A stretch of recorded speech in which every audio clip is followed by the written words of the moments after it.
Rolley Romero swore he'd destroy Pitbull Cruz, promising chaos, carnage, and a highlight reel knockout for the ages.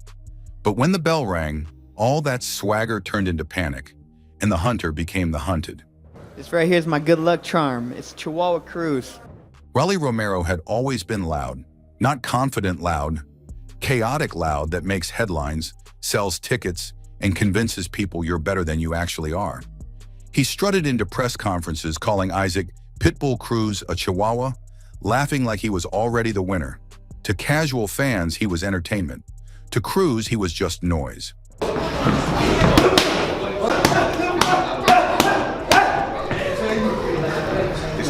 While Rolley was busy building hype, Cruz was building calluses. No slick talk, no drama, just sweat and silence. Every time reporters asked him about Rolley's trash talk, he barely reacted. Just a nod, a deadpan stare, maybe a calm, "We'll see." That was it. But behind that stillness was a storm waiting to break. Because when one man talks and the other just trains, you already know who's in trouble. Rolley's rise wasn't fueled by dominance, it was fueled by attention. His career had been a highlight reel of overconfidence and controversy. He was never the cleanest technician or the sharpest strategist, but he was loud, wild, and unpredictable. And that made him marketable. In boxing, noise sells, and Rolley sold plenty. He called himself a mix of Mayweather's swagger and Deontay Wilder's power, but the truth, he was neither. He had the mouth of Floyd, the composure of a street fight, and the defense of an open door.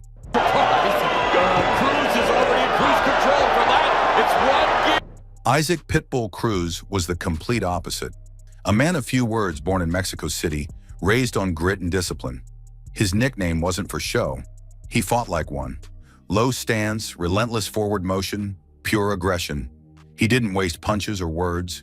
He fought like every round was personal. Cruz's story wasn't built in front of cameras. It was built in dark gyms, long runs, and sparring wars that would break most men. The world really noticed him when he faced Gervonta Davis. Everyone expected Davis to walk through him, but Cruz didn't just show up. He went toe-to-toe with one of boxing's most dangerous punchers. He didn't win on paper, but he won the crowd.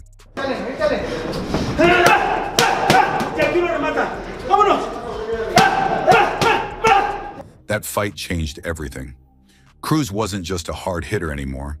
He became a problem no one wanted to solve. Short, compact, built like a bulldog, and impossible to discourage. His punches weren't wild. They were calculated wrecking balls. Every movement was economical, efficient, deliberate, like a tank that learned ballet, precise but destructive. The build-up to the Cruz fight became a test of character as much as skill. On one side, a loudmouth who sold millions with his words. On the other, a quiet storm sharpening his weapons in silence. The contrast was cinematic. Fans didn't just see a fight brewing, they saw a moral clash. Flash versus focus, noise versus nerve.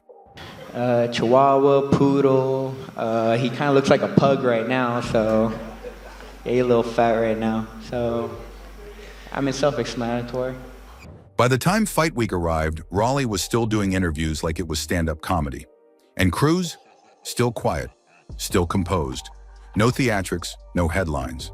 Trash talk is fun until the trash starts talking back with its fists. And Rolley Romero? He didn't just talk trash, he built a whole real estate empire on it. By fight night, the tension felt electric. The arena was split in two. Half the crowd came for chaos. The other half came for karma. Cameras flashed, fans screamed, and somewhere in between, Rolley Romero looked like the happiest man in the world. Still smiling, still sure he'd make good on every word he'd ever barked.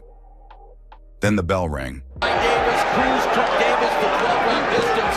Davis's trainer, Calvin Ford, commented. Round one. Rolley came out like he'd been shot from a cannon, arms flailing, feet flying, throwing haymakers like a man trying to punch through history itself. He looked wild, explosive, confident for about 30 seconds. Then Cruz moved. A subtle slip, a quick pivot, a counterhook that sounded like someone slammed a door on Rolley's ego. The crowd gasped, commentators chuckled, and suddenly all that pre-fight comedy wasn't so funny anymore. He's bringing the power to 140 pounds. By round 2, the mood had shifted. The lights felt hotter, the energy heavier. Rolley's swagger was starting to leak out through his footwork. He tried jabbing, resetting, anything to find rhythm, but Cruz wasn't giving him an inch. Every punch Rolley threw came back with interest. A right hand over the top, a hook to the ribs, another to the jaw. You could feel Rolley's confidence crumble one counter at a time. Yeah, he's a hard guy to tie up Cruz on the inside because he's there so often. Extremely well, Cruz. That was a devastating overhead right from Romero. And well. Then came rounds 3 and 4, the meat grinder rounds. Cruz wasn't just fighting, he was dissecting. Every step forward was pressure. Every punch had purpose. Hooks, uppercuts, body shots that sounded like they hurt through the TV screen. Rolley kept moving backward, but Cruz didn't chase. He hunted, calm, patient, ruthless. By round 5, Rolley was fading. The same mouth that never stopped moving was now gasping for air. His punches lost sting. His balance vanished. His eyes screamed the truth his ego never could. This wasn't the script I wrote. Nice jab to bring down.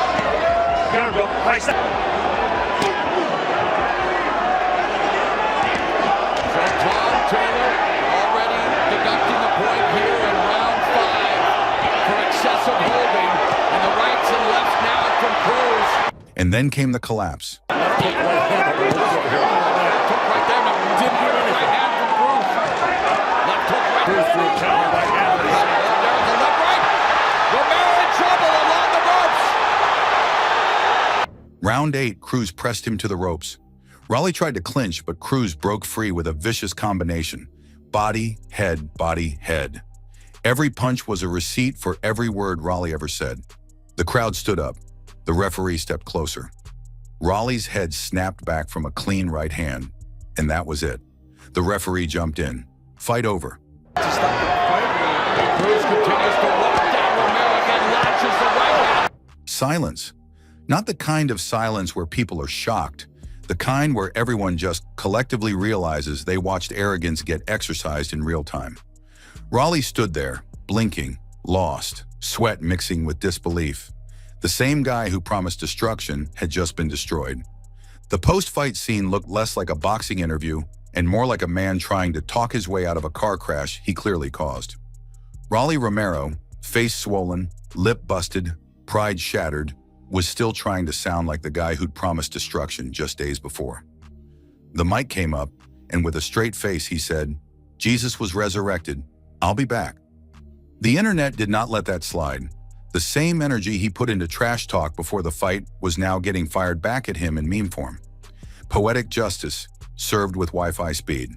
He is the winner by way of technical knockout. He is the new WBA super lightweight champion of the world. Un orgulloso guerrero mexicano, Pitbull. Meanwhile, on the other side of the chaos, Pitbull Cruz walked out of that arena like a man who didn't just win a fight, but earned a legend. No flashy quotes, no fake humility, just respect. Mexican boxing fans started treating him like a working-class hero. He wasn't the loudest, the flashiest, or the richest. He was real. The kind of fighter who doesn't need a PR team because his punches handled the publicity. Rolley's mouth sold the fight, but Cruz's fists sold the lesson. And that's the kind of irony boxing fans live for. Then came the bigger ripple, what this fight meant. Because this wasn't just a beatdown, it was a message. A line in the sand between real fighters and social media performers. You could almost call it the death of fake confidence. For years, boxing's been crawling with fighters who think a viral clip can replace discipline. Flashy call-outs, trash talk, rented Lambos. It sells, sure. But the ring doesn't care about your followers.